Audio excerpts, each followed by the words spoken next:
She sat alone in the dark kitchen staring at the small pair of shoes near the door, the same shoes her son used to throw carelessly every afternoon after school. The house was silent now, so painfully silent that even the ticking clock felt cruel. Every corner carried his laughter, every wall carried his voice, and every breath reminded her that he was gone.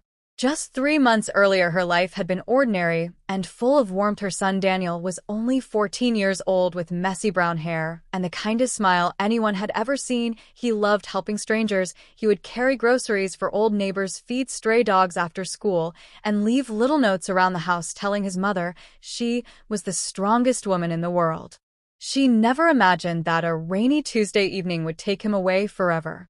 The accident happened only a few blocks from home. Daniel was riding back from the library holding a book he wanted to show her when a speeding truck lost control on the wet road. By the time she reached the hospital, the doctors could barely look her in the eyes. She remembered the cold hallway, the smell of disinfectant, and the unbearable sentence that shattered her life forever. "We're sorry, we did everything we could." After the funeral, the world moved on, but she could not. Friends stopped visiting, the phone stopped ringing, the flowers died slowly on the dining table, and every morning felt heavier than the one before. She stopped opening the curtains, she stopped eating properly. Sometimes she sat in Daniel's room for hours holding his hoodie close to her chest, pretending she could still smell his cologne.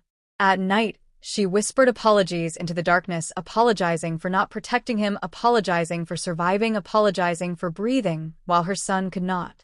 One freezing December evening, she finally forced herself outside for the first time in weeks. The cold air burned her lungs as she walked aimlessly through the city streets with her hands buried deep inside her coat. She had nowhere to go and no reason to keep walking, but something inside her refused to let her disappear completely.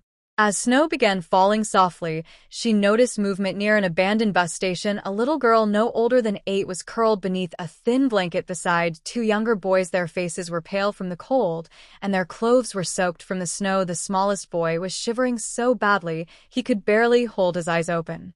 For a moment she froze. The little girl looked at her with terrified eyes, as if expecting another stranger to walk away. And suddenly she saw Daniel. Not physically, but inside them, she saw the same innocence, the same helplessness, the same desperate need for warmth and kindness. Without thinking, she removed her gloves and wrapped them around the little boy's hands. Then she rushed to the nearest store, buying soup, sandwiches, blankets, and hot chocolate with the little money she had left.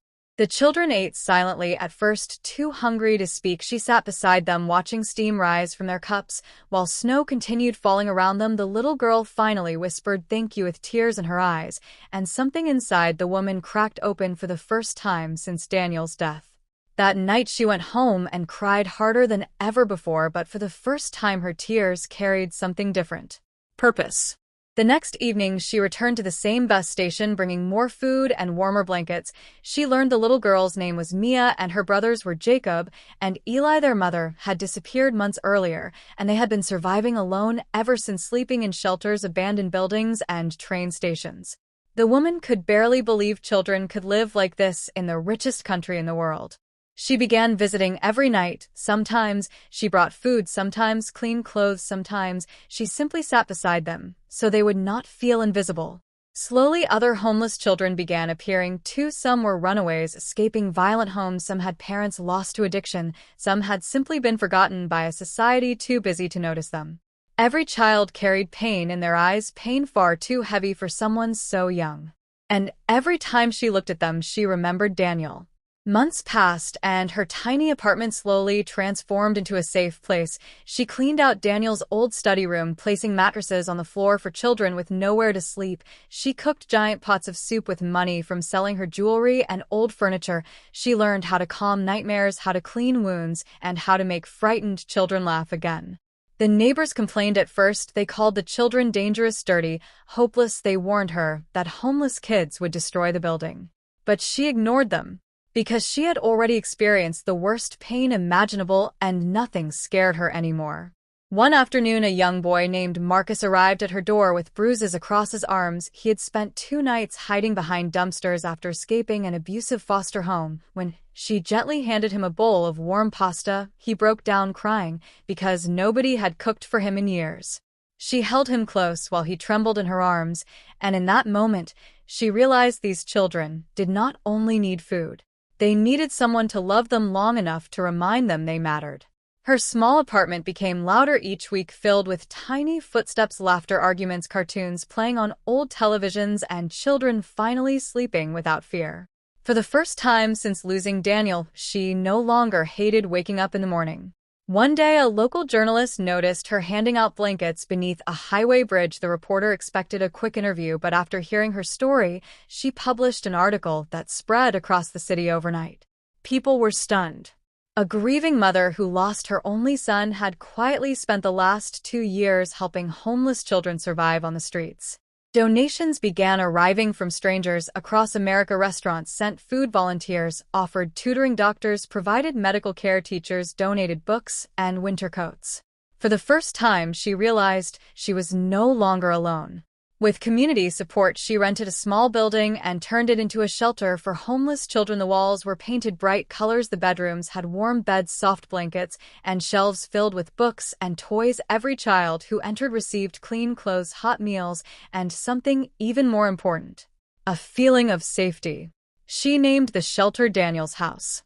Every night before bed, she walked quietly through the hallways, checking on each child. Sometimes she tucked blankets around their shoulders. Sometimes she sat beside children struggling with nightmares. Sometimes she simply stood in the doorway, watching peaceful, sleeping faces, while tears filled her eyes.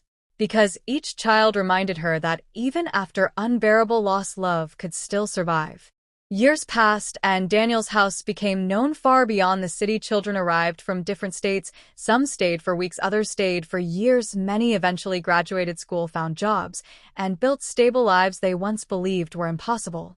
One girl named Sophia arrived at age 12, unable to read, because she had spent most of her childhood homeless. She was angry, withdrawn, and terrified of adults. The woman spent countless evenings helping Sophia learn simple words, one sentence at a time. Years later, Sophia stood on a stage, graduating college with honors, while holding back tears during her speech. She looked directly at the woman in the audience and said, "You gave me the childhood the world stole from me." The entire room stood applauding while the woman silently cried, clutching Daniel's old photograph inside her purse.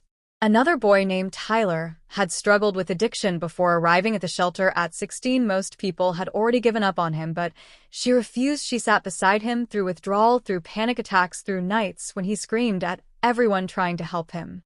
Today, Tyler works as a counselor, helping homeless teenagers recover from trauma and addiction. He often tells them that one woman saved his life simply by refusing to stop believing in him.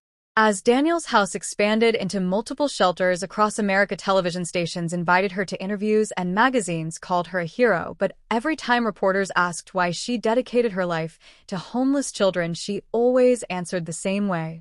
Because one little boy taught me that kindness matters more than anything else. She never became rich. She never cared about fame. Most nights, she still worked late, cleaning kitchens, folding laundry, comforting frightened children, and filling out endless paperwork to keep the shelters running. But every now and then she would hear laughter echo through the hallways, and for a brief moment, the pain inside her chest softened. One winter evening, nearly 10 years after Daniel's death, a small boy approached her during dinner holding a handmade drawing. The picture showed a woman surrounded by smiling children beneath a giant sun drawn with yellow crayons. At the top, the boy had written, "Thank you for not leaving us."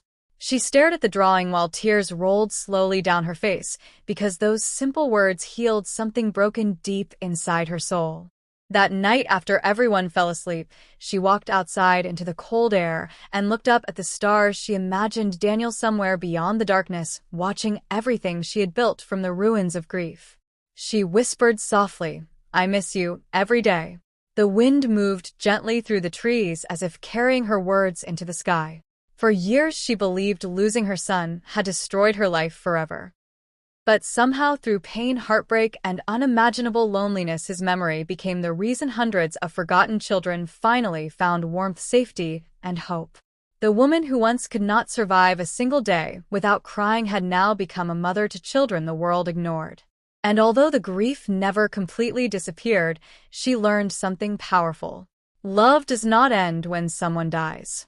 Sometimes love transforms. Sometimes love becomes the light that guides others out of darkness. Sometimes the deepest pain creates the strongest compassion.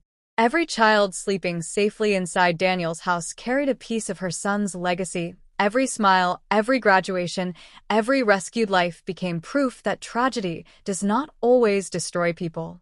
Sometimes it rebuilds them into something extraordinary. Late one evening, she entered the shelter's playroom, where dozens of children sat drawing pictures and laughing together. The sound filled the room with warmth and life. A little girl suddenly ran toward her, wrapping tiny arms around her waist. "Are you staying forever?" the girl asked softly. The women knelt down, smiling through tears. "Yes, sweetheart, I am staying forever." Because she finally understood something that grief had hidden from her for so long. Her story did not end the day she lost her son. In many ways, that was the day her true purpose began.